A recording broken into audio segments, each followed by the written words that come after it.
আমার মতো মানুষ রাজনীতিতে বড়ই অচল। পারিবারিক ধারাবাহিকতা রক্ষা করতে গিয়ে রাজনীতি আমার কাছে ইবাদত হয়ে ধরা দেয়। কিন্তু সেই রাজনীতির মাঝে এত হিংস্র মানুষের বসবাস, আজ আমি সত্যি অবাক। আমার দেশে এই পলিজামা চাদরে জন্ম নেওয়া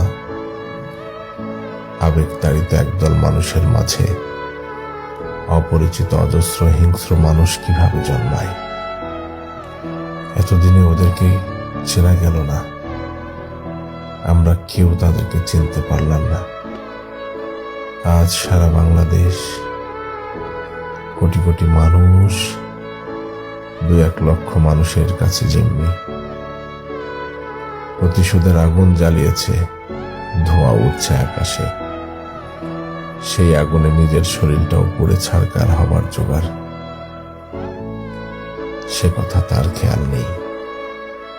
মনে রেখো, তুমি বাংলাদেশের রাজনীতিবিদ।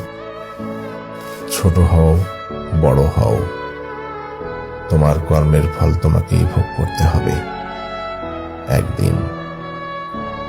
শুধুমাত্র এটা সময়ের অপেক্ষা।